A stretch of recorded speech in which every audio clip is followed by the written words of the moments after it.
Hello बच्चों, आप सभी का हमारे YouTube चैनल आइडियल देव क्लासेस में स्वागत है। बच्चों, आज हम आपके लिए वार्षिक परीक्षा हेतु कुछ महत्वपूर्ण प्रश्न लेके आए जो एडगेट अभ्यास पुस्तिका के हैं। पार्ट 12 का देखिए। पार्ट 12 क्या है? घर्षण।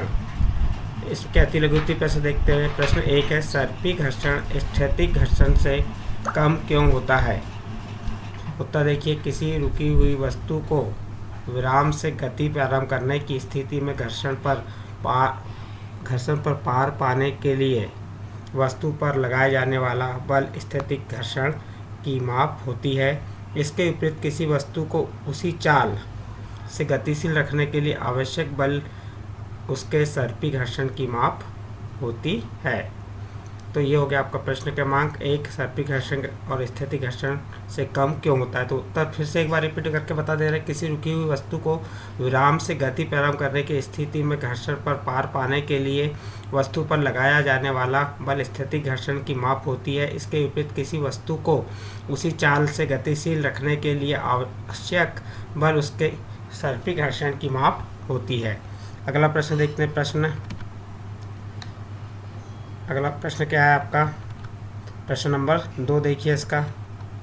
घर्षण को प्रभावित करने वाले कारक कौन कौन से हैं? उत्तर देखिए, घर्षण को प्रभावित करने वाले कारक निम्नलिखित है। नंबर 1, दो पृष्ठों की प्रकृति यह तय करती है कि घर्षण होगा या नहीं, यदि होगा तो कितना। उसके बाद दूसरा नंबर, पृष्ठीय अनियमितता, पृष्ठ पर लगने वाला बल और माध्यम वायु, जल और स्थल। ये क्या हो गए? घर्षण को प्रभावित करने वाले कारक। अगला प्रश्न देखते हैं हम। अगला प्रश्न क्या है? प्रश्न नंबर 3, माचिस के बॉक्स की खुरदरी सतह पर रगड़ने पर माचिस की तीली में आग क्यों लग जाती है? उत्तर देखिए, माचिस के बॉक्स की खुरदरी सतह पर रगड़ने पर माचिस की तीली में आग घर्षण के कारण लग जाती है। नेक्स्ट अगला प्रश्न देखते हैं। प्रश्न नंबर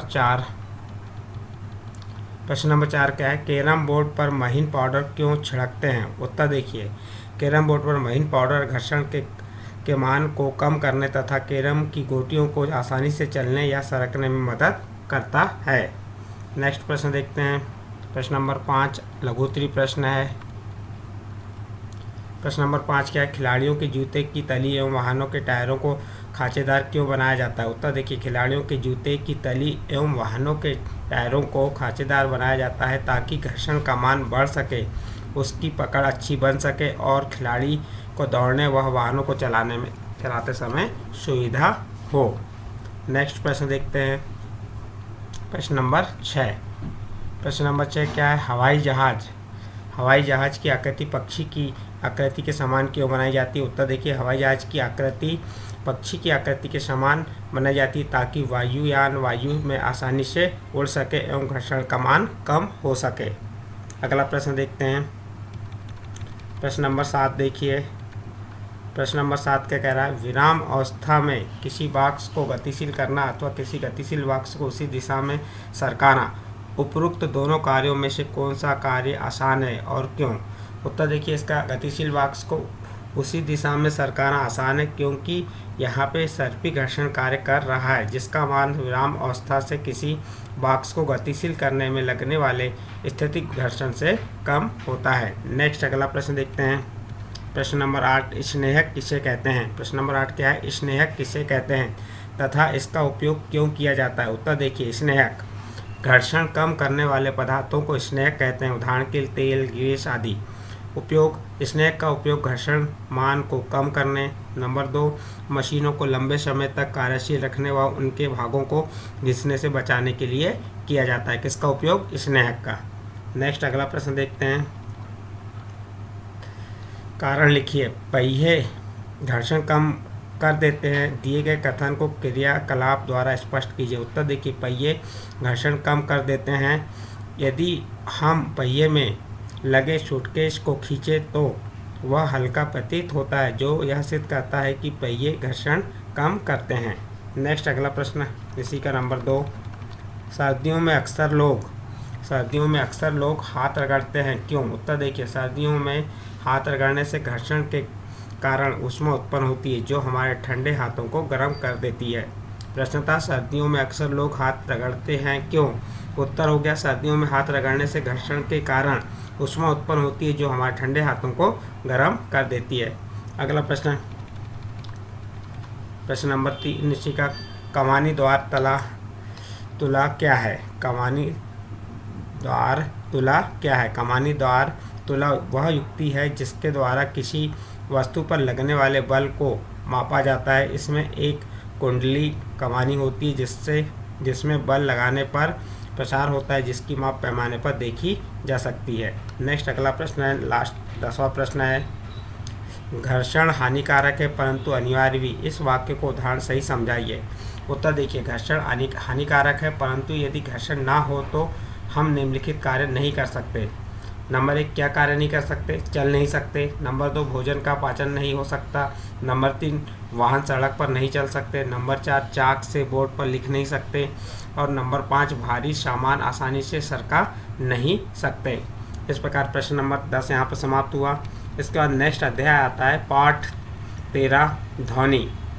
इसके अति लघु उत्तरीय प्रश्न देखिए, निम्नलिखित वाद्य यंत्रों के कंपायमान भाग लिखिए जो ध्वनि उत्पन्न करने में सहायक होता है। उत्तर देखिए, वीणा किससे ध्वनि उत्पन्न करता है? तार से। तबला तनिज झिल्ली से। ढोलक की खोल से।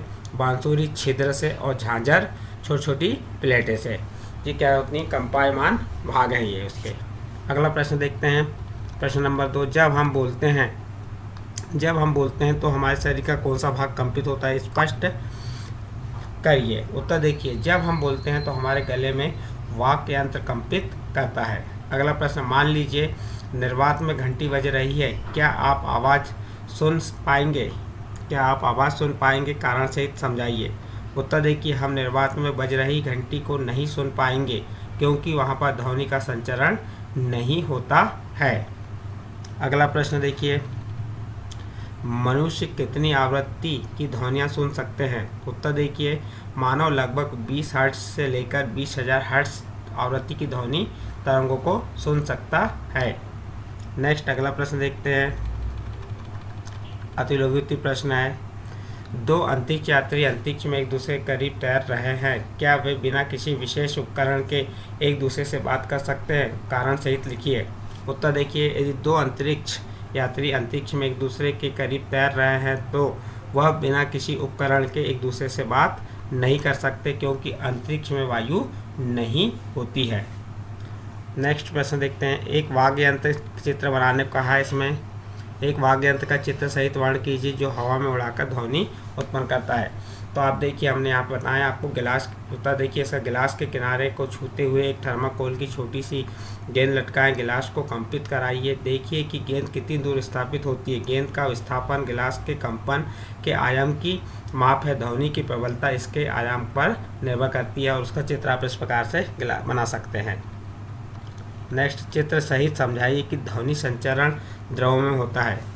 तो आप चित्र इस टाइप का चित्र बना देंगे और क्या बताएंगे, एक टब में पानी भरकर उसमें एक घंटी को बजाने पर जल की ऊपरी सतह पर कान लगाकर हम उसकी आवाज़ सुन सकते हैं। नेक्स्ट अगला प्रश्न नंबर 8 है, संगीत में ध्वनि एवं शोर में अंतर बताइए। जिस ध्वनि को सुनने में हम बाधित होते हैं या वह अवांछित ध्वनि जिसे हम सुनना नहीं चाहते शोर होता है, जबकि जो ध्वनि हम सुनने में हमें आनंद की प्राप्ति होती या सुस्वर ध्वनि को संगीत कहते हैं। यदि संगीत को आवश्यकता से अधिक आवाज़ में सुना जाए या संगीत की प्रबलता अधिक हो तो वह शोर बन जाती है। नेक्स्ट प्रश्न देखते हैं। इसके बाद प्रश्न नंबर 9, ध्वनि प्रदूषण पेपर के दृष्टिकोण से महत्वपूर्ण प्रश्न है। ध्वनि प्रदूषण क्या है? ध्वनि प्रदूषण के प्रमुख कारणों का उल्लेख कीजिए। तो उत्तर देखिए, वातावरण में अत्यधिक या अवांछित ध्वनियों को ध्वनि प्रदूषण कहते हैं। ध्वनि प्रदूषण के प्रमुख कारण नंबर 1 वाहनों की ध्वनियाँ, विस्फोट जिसमें पटाखों का फटना भी सम्मिलित है। अगला, ऊंची आवाज़ में चलाए गए टेलीविज़न तथा ट्रांजिस्टर रेडियो, रसोई घर के कुछ उपकरण, कूलर, वातानुकूलन सभी ध्वनि प्रदूषण के उत्तरदायी हैं। कारखानों की ध्वनि ये भी क्या है? ध्वनि प्रदूषण के लिए उत्तरदायी है। नेक्स्ट अगला प्रश्न देखते हैं।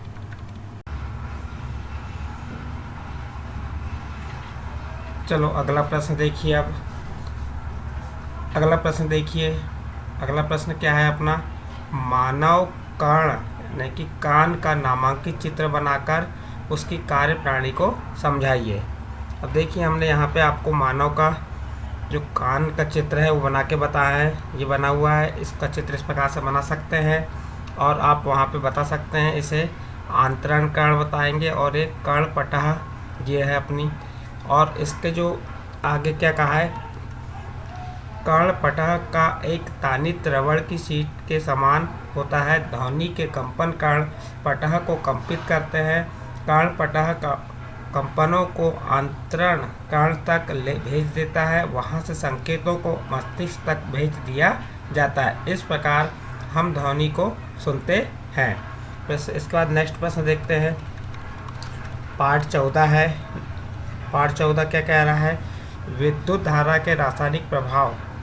पार्ट 14 क्या है, विद्युत धारा के रासायनिक प्रभाव। अति लघु उत्तरीय प्रश्न। प्रश्न 1 है, आसुत जल में विद्युत का चालन क्यों नहीं होता, कारण लिखिए। तो उत्तर देखिए, आसुत जल लवणों से मुक्त होने के कारण विद्युत का चालन नहीं होता, क्योंकि आसुत जल में लवण नहीं होते इसलिए विद्युत का चालन नहीं होता। नेक्स्ट अगला प्रश्न देखते हैं, प्रश्न नंबर 2, दिए गए पदार्थों को विद्युत के चालक एवं कुचालक पदार्थों के रूप में वर्गीकृत कीजिए। तांबा, एल्यूमिनियम, रबड़, प्लास्टिक, लोहा, लकड़ी। तो यहाँ पे आप विद्युत के चालक बता दीजिए। तांबा, एल्यूमिनियम और लोहा ये क्या है, विद्युत के चालक है। दूसरा देखिए, विद्युत कुचालक, विद्युत कुचालक रबड़ है, प्लास्टिक है और लकड़ी है, विद्युत क्या है, कुचालक है।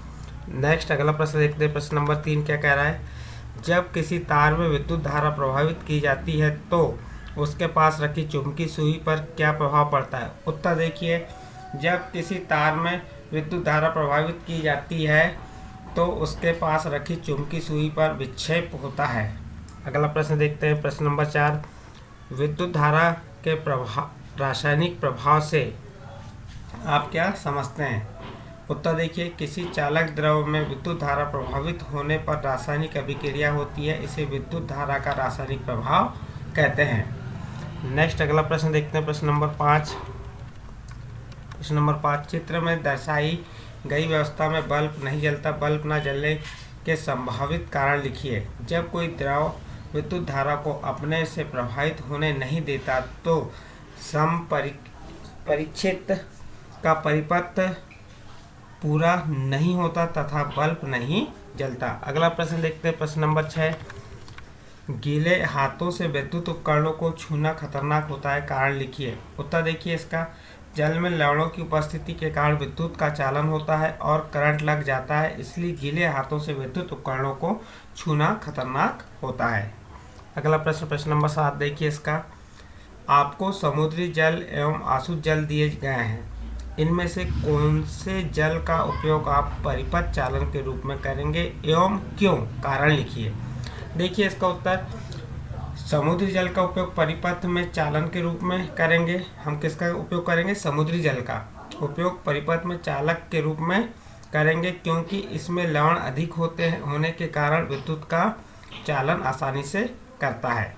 अगला प्रश्न देखते हैं, प्रश्न 8, विद्युत लेपन किसे कहते हैं, दैनिक जीवन में विद्युत लेपन के उपयोग बताइए। उत्तर देखिए इसका, विद्युत लेपन एक धातु पर दूसरी धातु की परत चढ़ाना विद्युत लेपन कहलाता है।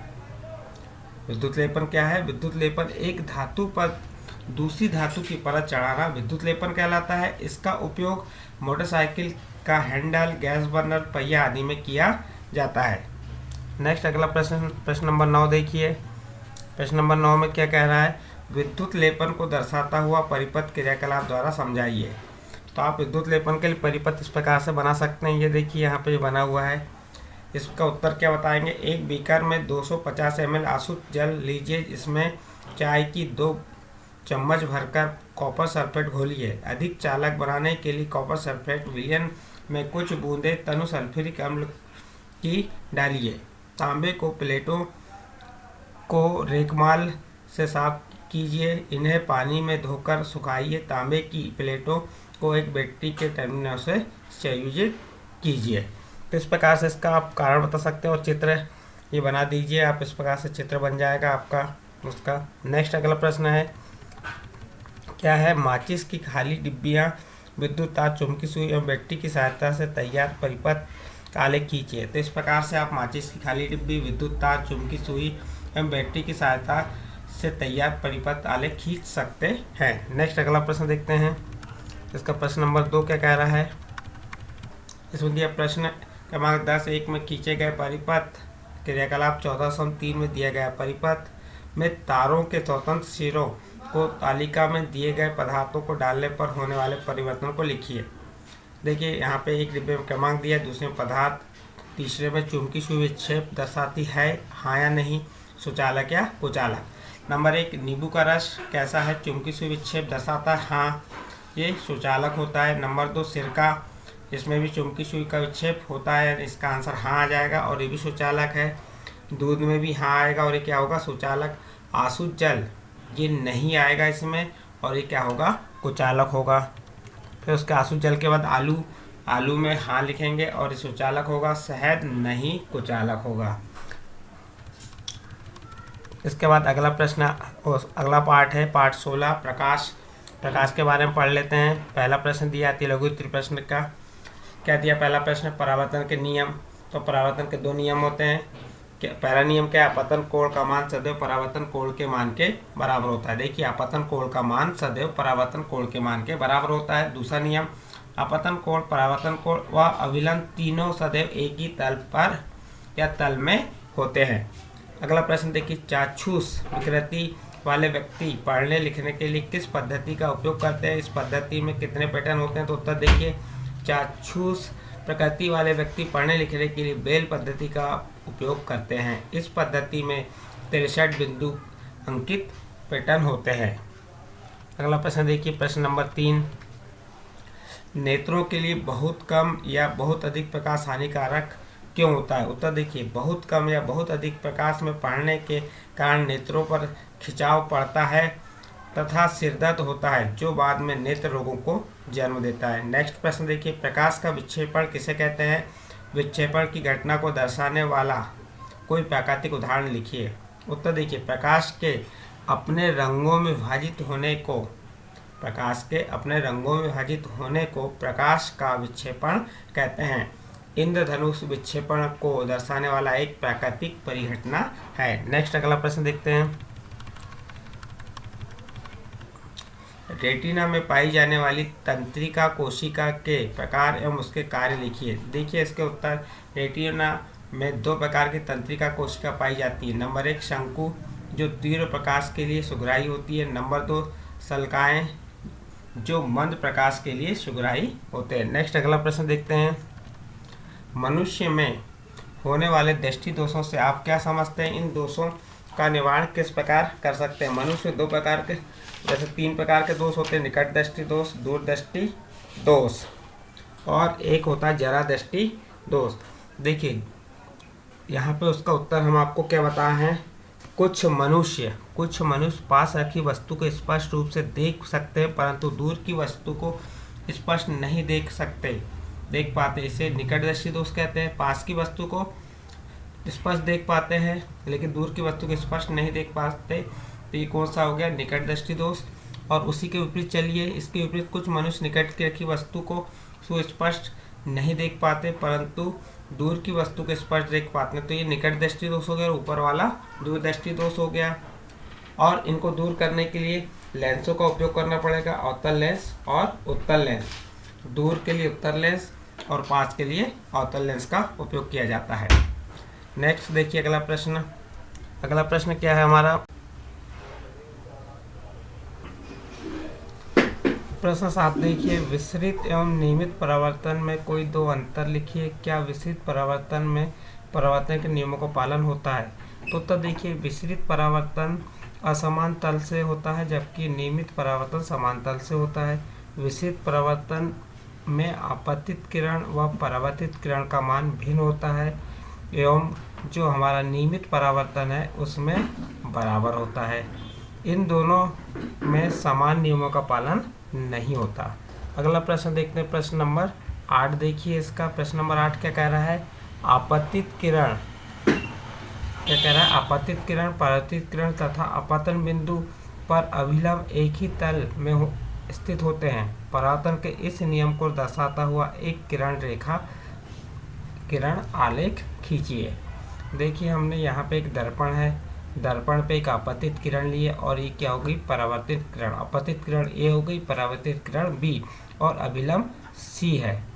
तो ये क्या है, आपतित किरण, परावर्तित किरण तथा आपतन बिंदु पर अभिलंब एक ही तल में स्थित होते हैं। और परावर्तन के नियम क्या है, आपतन कोण और परावर्तन कोण का मान बराबर होता है। दूसरा नियम, आपतित किरण, परावर्तित किरण और अभिलंब एक ही तल पे होते हैं। नेक्स्ट अगला प्रश्न देखते हैं, प्रश्न नंबर 9। मानव नेत्र का नामांकित चित्र बनाइए, इसके विभिन्न भागों के कार्य भी लिखिए। तो देखिए यहाँ पे मानव नेत्र का हमने चित्र बना के बताया है और उनके नाम भी बताएं। ये रेटिना हो गया, ये प्रकाशिक तंत्रिका हो गई, ये कार्निया हो गया, ये लेंस हो गया, ये परितारिका है और ये पक्षमाभ पेशी है। अब उनके कार्य क्या है, भागों का कार्य। लेंस का कार्य क्या है, प्रकाश किरणों को रेटिना पर भेजना। पक्षमाभ पेशी का कार्य क्या है, लेंस को अपने स्थान पर बनाए रखना। रेटिना का कार्य क्या है, वस्तु के चित्र को बनाता हुआ उसका संकेत भेजना। फिर अगला प्रश्न चौथा क्या है, तंत्रिका कोशिका, इसका कार्य क्या है, रेटिना पर बने व उससे प्राप्त संकेतों को मस्तिष्क तक भेजना। अगला प्रश्न नंबर 10 का पहला देखिए क्या कहा है, केलाइडोस्कोप निर्माण के विभिन्न बिंदु लिखिए। तो उत्तर देखिए, केलाइडोस्कोप बनाने के लिए दर्पण की लगभग 15 सेंटीमीटर लंबी, 4 सेंटीमीटर चौड़ी 3 आयताकार पट्टियां लेकर प्रिज्म की आकृति में जोड़ें। फिर गत्ते से बनी बेलनाकार आकृति में लगाएं। ट्यूब के एक सिरे को छिद्र युक्त डिस्क से बंद करें। ट्यूब के दूसरे सिरे को वृत्ताकार प्लेट लगाएं। इस ट्यूब में कांच की चूड़ियों के टुकड़े रखें, फिर इस सिरे को बंद करें। इस प्रकार हम केलाइडोस्कोप तैयार कर सकते हैं। इसका सेकंड नंबर का प्रश्न देखिए। अब केलाइडोस्कोप के उपयोग पूछा है इसमें। तो देखिए केलाइडोस्कोप के उपयोग क्या है। केलाइडोस्कोप का उपयोग नए नए पैटर्न की कल्पना करने के लिए किया जाता है। केलाइडोस्कोप की एक रोचक विशेषता यह है कि आप कभी भी एक पैटर्न दोबारा नहीं देख पाएंगे। प्रायः दीवारों वाले कागजों तथा वस्त्रों के डिजाइन बनाने वाले तथा कलाकार केलाइडोस्कोप का उपयोग नए नए पैटर्न की कल्पना करने के लिए करते हैं। इस प्रकार प्रश्न नंबर 2 समाप्त हुआ। और इस प्रकार बच्चों आपको हमने जो पाठ 12, 13 और 14, 16, पाठ 12 घर्षण, पाठ 13 ध्वनि, पाठ 14 विद्युत धारा के रासायनिक प्रभाव और पाठ 16 प्रकाश, इनके चारों पाठों को यहाँ बताए हैं। महत्वपूर्ण प्रश्न है। यदि आपको हमारा यह वीडियो पसंद आया हो तो इसे लाइक कीजिए, सब्सक्राइब कीजिए और अन्य ग्रुप में शेयर जरूर कीजिए।